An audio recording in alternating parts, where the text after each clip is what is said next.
Good morning. Well, it's official. We live here full time now. We'll be moving into this cabin in the next few days or so. Now that we're all done moving and everything and all that chaos is kind of over, I finally get to work on the cabin again. It's been about a week since I've touched it. We do have the other cabin that we're staying in, the little cabin. You know, it's got a wood stove. It's plenty warm in there, nice and comfortable.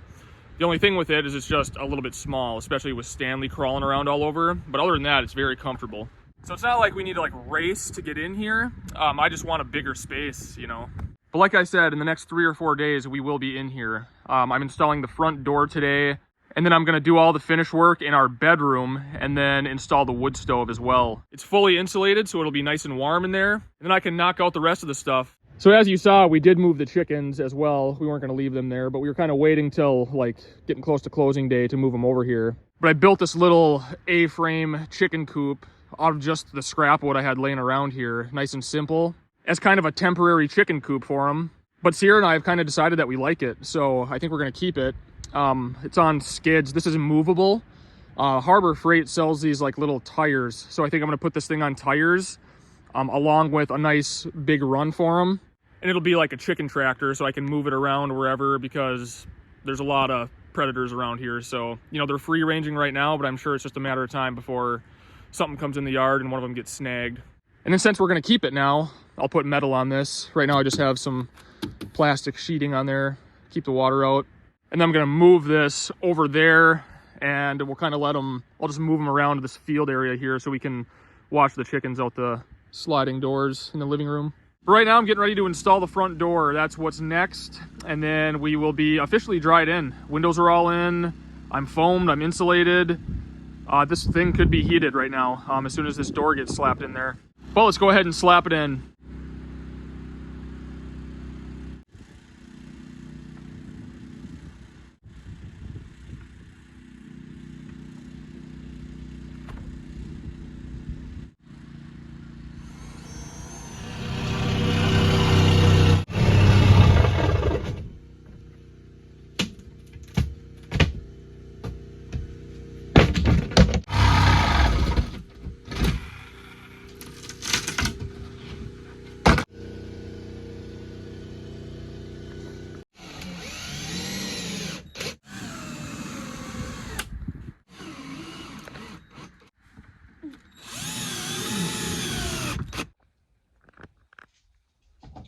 Screws. What's up with this wind, man? I don't know, it sucks though, I hate it.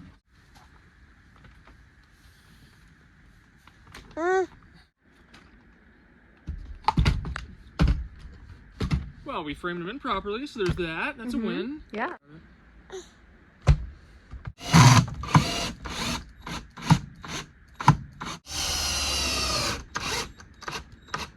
The Wild play tonight?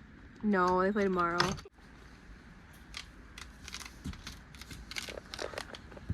I really do think that we're gonna want to put a window on. This side? Yeah. I mean, yeah, we you can. know, maybe next spring.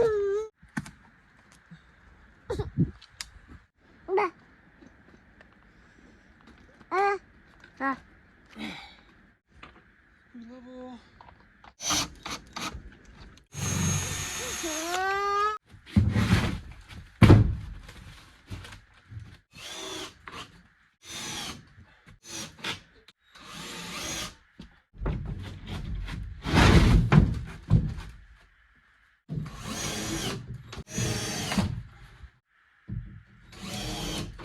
So in this corner is where the wood stove is going to go, which I will be installing today. So I screwed up these 2 plywood sheets so that I have a flat surface to work with now. You know, I wanted to kind of push the insulation back flush with the studs. I'll get the wood stove in position, and then from there we'll figure out where our pipe is going to go out. It's going to go out the wall. Then I'll cut my square out, and then I have cement board that I will screw to these plywood sheets with a 1-inch air gap.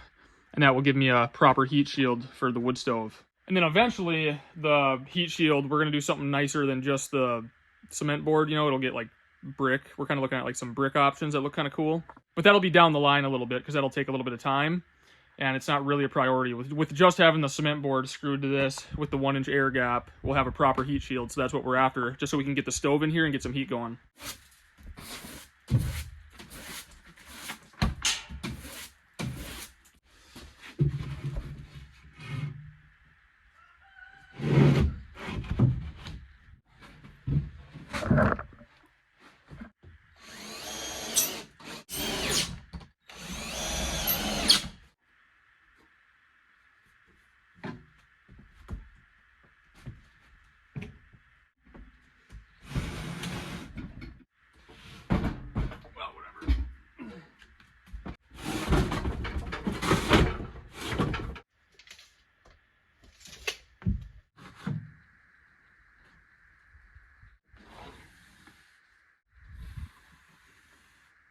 So one thing you should mention, I get in the comments a lot about how you know what size wood stove you need for your building. Every stove you buy will tell you the square footage that it will heat. And I live in a really cold climate, long cold winters, so I always size mine up quite a bit. So this cabin is 16 foot wide by 40 foot long, so that's 640 square feet. This stove will heat up to 1,200 square feet, so almost double the square footage that I need to heat. But I feel pretty good about that because, I'd rather have, too much heat than not enough, especially if wood is your primary heat source. And who knows how they test those too, if it's a like really well insulated place and they're testing it at, 20 degrees or something like that. I want, it gets 40 below here. So I want to make sure that I have plenty of stove, on those really cold days. We'll also have a backup propane heater as well, just that will keep at like 60 degrees. So if we leave, it'll keep the cabin, at a comfortable temperature. If we don't have the wood stove going, if we're gone. So having enough wood stove to heat the entire place is kind of a nice peace of mind as well. Like if the propane heater, if there's ever a problem with it, it quits working, we can still heat the entire cabin. It's not like an emergency or anything. So we got, we'll have 2 heat sources, but the propane heater will never kick on. It shouldn't ever kick on unless we're gone. And then as far as clearances go for your wood stove, on the back of them or in the owner's manual, usually they have a chart on the back. This one does. So you can see right here, depending on what type of installation you're doing, I'm doing mine in the corner, so I'm following this diagram. And then there's a chart that you can follow that tells you how far away your stove needs to be from combustible materials so that you meet your clearances. So this plywood is a combustible material, but I'm using a heat shield so you can reduce your clearances significantly by using a proper heat shield. So I'll have cement board, which is a non-combustible material, or you could use metal, whatever you want, something that's non-combustible. And then with that 1-inch air gap, that makes it a proper heat shield. So I can put this closer to the wall than if I didn't have a heat shield at all. Okay, so I have this cement board put down. I'm gonna go ahead and cut this out. I just laid these down and screwed them down so I don't have to measure. Less thinking, I just threw them down. Now I'll just cut out the pattern. I'll use a skill saw for that. I'll set it to the correct depth so I don't saw through the floor. And the blade I have, you don't really want to cut cement board with like a nice new wood blade. The blade I have on the skill saw sucks already, so I'm not really worried about wrecking it because it's already junk.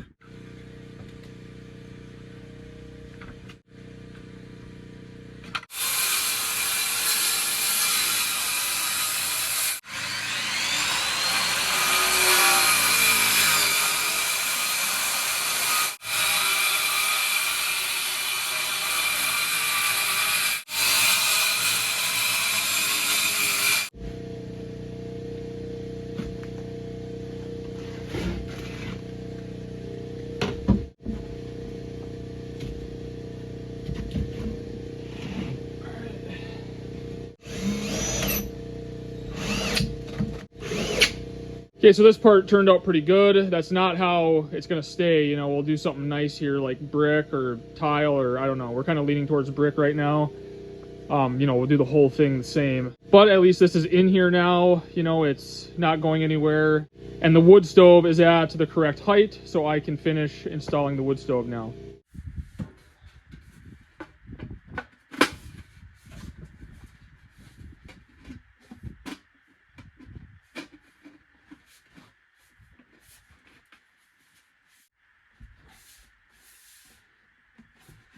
Okay, so I'm not a huge fan of this right off the bat.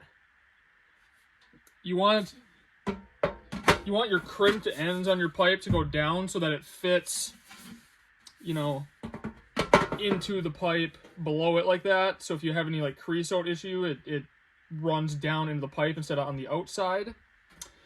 But it doesn't fit like that. It fits like this on this stove. Like that. So what I'll do is I'll cut this off with a cutting wheel, and then so then when I put my elbow on to go out the wall, the crimped end is facing down and it goes into the pipe, because I like that a lot better.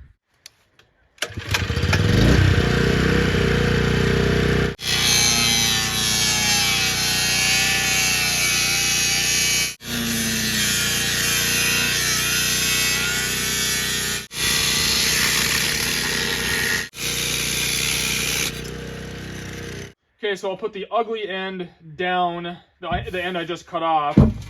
So now I'm getting ready to install my damper. It's pretty easy.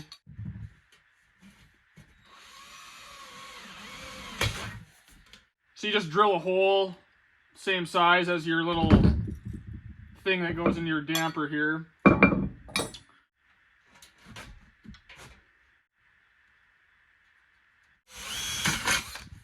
So now you gotta put this into the pipe and kind of thread this through till you get it to function properly.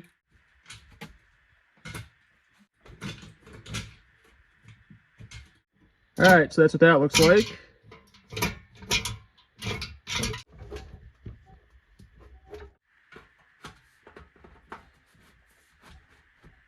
So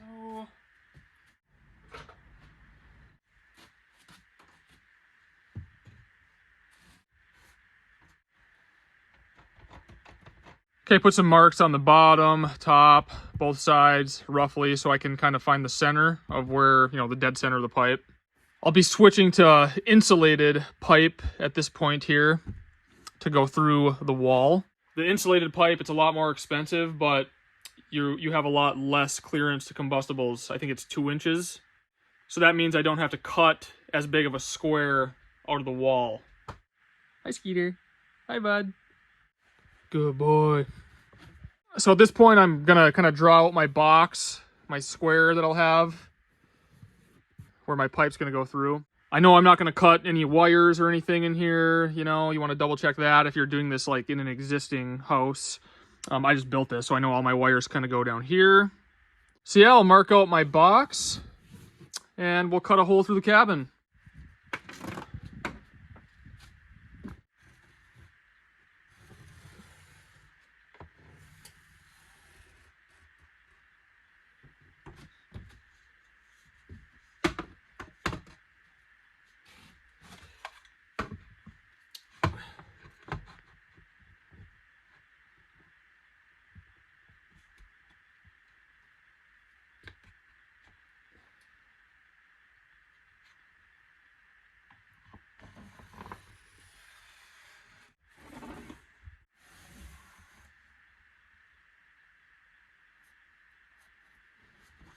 All right, there's my square.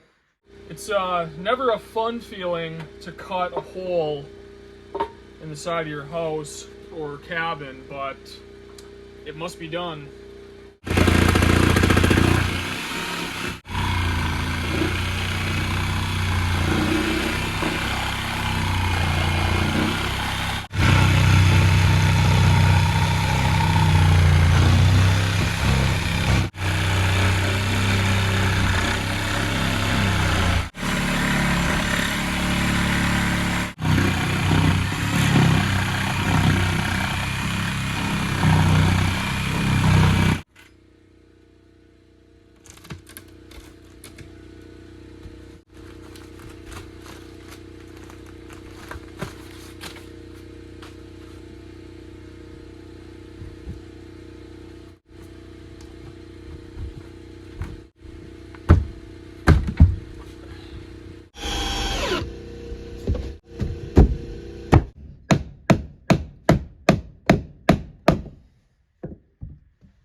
Okay, so this is my heat shield. So this is what I was talking about for that 1-inch air gap.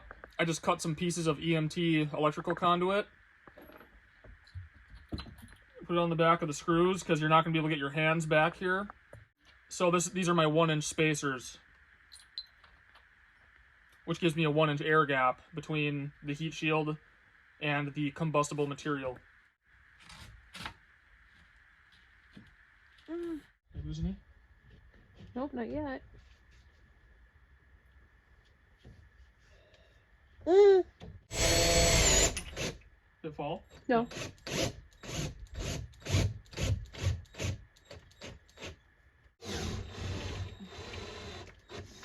Fell? Yeah, but I think it's just these two outside ones. Yeah. So that's what it looks like behind there. 1 inch air gap.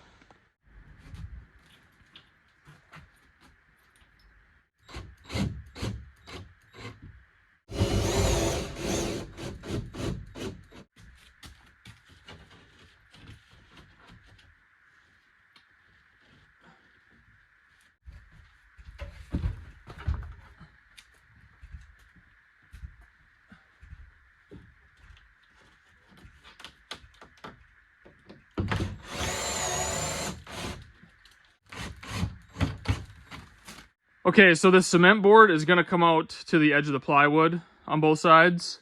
So I'll have kind of a skinny little strip to fill in yet on both sides. But right now I'm gonna go on the outside, put my insulated chimney pipe dead center of this hole, trace it out, cut a hole through this cement board, run my pipe through, and then I'll do the same thing with a piece of metal on the outside. And then that will slide over the pipe, and then we can continue the pipe up.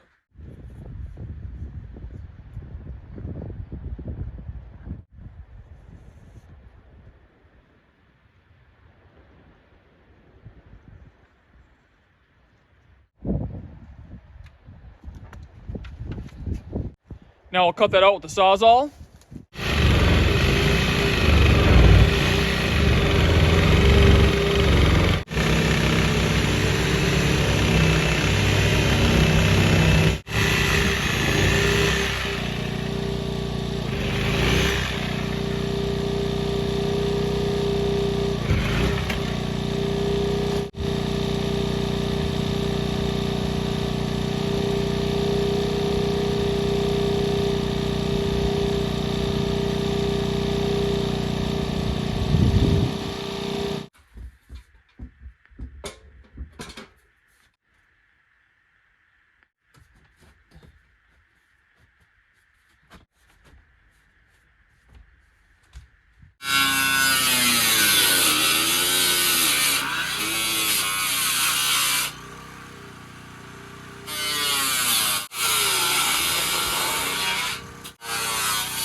Okay, so we're up, we're outside. This is gonna be different here. I gotta get new pipe. I just use what I have on hand right now, but I'll get a new piece of galvanized pipe to go up a little bit taller. We'll strap this real good. But the main thing is we got the pipe in, and yeah, we're up. I've installed several wood stoves this exact same way. I like having this T right here because I can pop this cap off and I can clean my pipe. So now I'll take some Red Devil high temp silicone and go around the pipe, and I'll squirt some up where this metal, you know, there's like ridges there, so there's air, you know, coming through the metal. But I'll seal this up all the way around. So we'll go ahead and silicone around the pipe now, and I will eventually pop this off because this cabin is going to get some siding. But this is how it'll be for a little while. So we'll go ahead and seal it up, and then we'll have heat in there.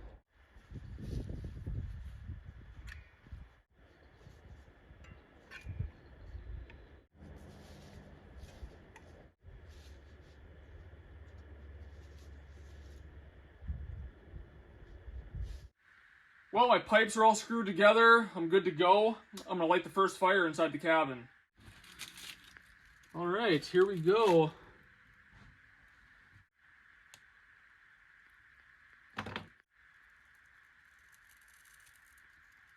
This birch bark's kind of wet, so I want to get it going good first before I start adding wood.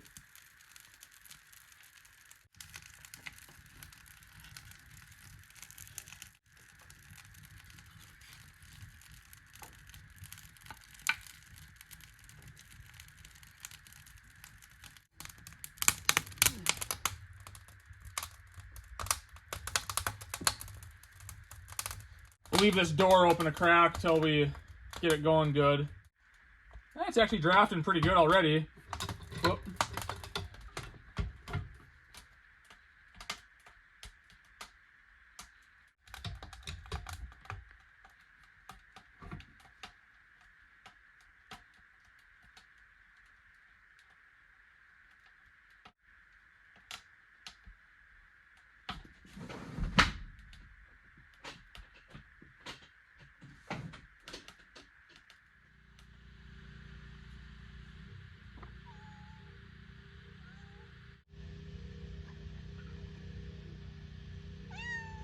Frosty one this morning. Got down to 20 degrees last night. Well, last night was our first night staying inside the cabin here, and that wood stove kept us nice and warm all night long. Let's head in there and we'll check it out. So yeah, wood stove burned all night. This is a real simple wood stove installation. Done it this way lots. So my single wall comes up, turns or transitions into the insulated pipe, you know, which I can touch right now. And then this is that Red Devil high temp silicone all the way around it. And then I have my 1-inch air gap heat shield with an 1.5 inch gap up top and down low, because you want, you know, the air to be able to escape. And then it's just the piece of metal on the outside, and then that is sealed up all the way around so it's airtight. So I'll get a new piece of galvanized pipe outside. They do sell them in 5-foot sections, so I'll probably get one of those, and that's it. Just need to get it up above the eaves a little bit, and that's always worked out fine for me. I've had zero problems with drafting. Also, another noteworthy thing is if you're going out the wall, you want to go out your gable walls if you can. I'm going out the eave wall here, but I have a 12-12 pitch, so you know, the reason you want to go to gable wall is you don't have to worry about snow sliding off and hitting the pipe. But in my situation here with the 12-12 pitch, which I've always had, you don't have to worry about snow because, you know, with the pitch, the snow slides right off the roof. You know, you never get any buildup of snow. You know, it's not like you get like 6 inches of snow built up that comes crashing down and hits your pipe, because obviously you don't want that. That would be bad. So, but with the 12-12 pitch, you only ever get, you know, a dusting up there before it slides off, so it's not enough to build up and come down and crash, you know, knock your pipe off. But yeah, just a common sense installation. I meet all my clearances. You know, this pipe, the insulated pipe, I'm pretty sure it's two inches. I have like 4, you know, all the way around, so it's got plenty of clearance. So it's good, it's safe, and with that T outside, super easy to clean the pipe as well. Usually what I do every couple months is I'll pop that cap off and look up there. You know, you can see, you know, up your pipe and towards the wood stove, and so I'll just take a peek at it, see how it looks. Usually I clean my pipe. I clean it once a year just to be safe, but it doesn't even really need to be typically. I'll also strap that pipe to the cabin. Once I get my new pipe on there, you know, I'll strap it underneath and to the side of it. But other than that, we're here full time. We're insulated, we have heat, it's nice and comfortable in there. Got our bedroom is actually pretty much done. I have it floored. I have plywood up on the walls that we're gonna stain eventually. And then I do have it wired as well, so we have outlets, lights, everything in there. Plywood's gonna get stained, and then we'll do like a cool pattern on the plywood, so it'll look really nice. It won't look like, you know, just regular plywood. And would you look at this, it's snowing. And then I've started going with the tongue and groove in the living room area and our hallway. I went until I ran out of materials, which I'll include a few pictures here right now to show you what that kind of looks like.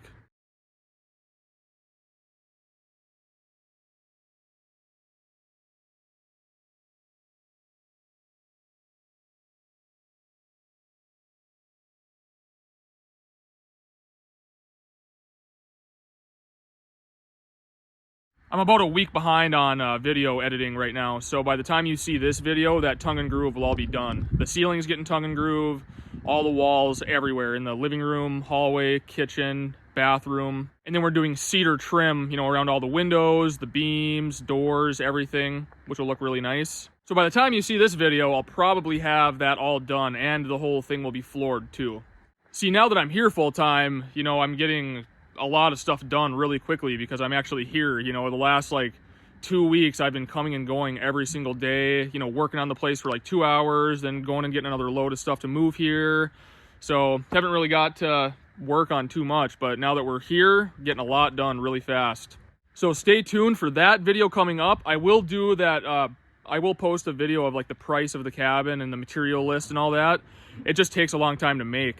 Just going through like all my receipts with the prices, and then yeah, showing, kind of talking about, you know, what I did and everything. So that video just takes a while to make, so it will be coming, but probably be a couple weeks. But anyways, we're nice and situated here. We're fully insulated. We got a heater. It's nice and cozy in there. People were asking about firewood. You know, I didn't move the firewood from the homestead. That would have been kind of crazy. I would have had to have rented like a dump trailer and made several trips here, which is like an hour and a half or so away from that property. It would have taken multiple trips, so that just sold with the homestead. So for here, you know, I've just been going out and cutting standing dead wood, you know, trees that are already standing, they're dead, it's dry, ready to go in the wood stove. But for the first time in my life, we are going to get firewood delivered because, I mean, this is 20 acres of untouched wood, so there's enough standing dead stuff to get through a winter easily, and then some, probably.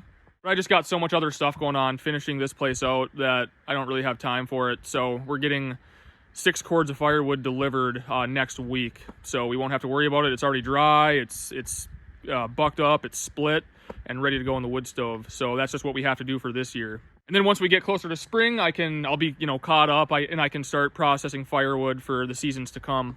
Also coming up real soon, I will have a video of, I'm gonna attempt to pound a sandpoint well for this place. And if that doesn't work out, we'll have to get one drilled. But, you know, the difference between a sandpoint well, you know, to get a sandpoint well in the ground and have water, you're looking at like $400 or $500. Getting one drilled is like 10 to 15,000. So there's no guarantee that I'm gonna hit water with it, but I've been witching with like the little metal rods, you know. Anyways, you'll see in the video how that all works. Some people say it works, some people say it doesn't. But anyways, we'll get into all that when it comes time to make that video. But I am pretty optimistic that it's gonna work. Talking to a few of the neighbors around us, people do have shallow wells, so fingers crossed. There's no guarantee, but like I said, it's kind of a gamble. But you know, if you can get a well put in for $500 compared to 10 to 15,000, it's kind of worth the roll of the dice to me. So stay tuned for that. A lot of fun videos coming up. We're getting a lot done on the cabin, so stay tuned. Thanks for watching. I appreciate the support, and I will see you soon.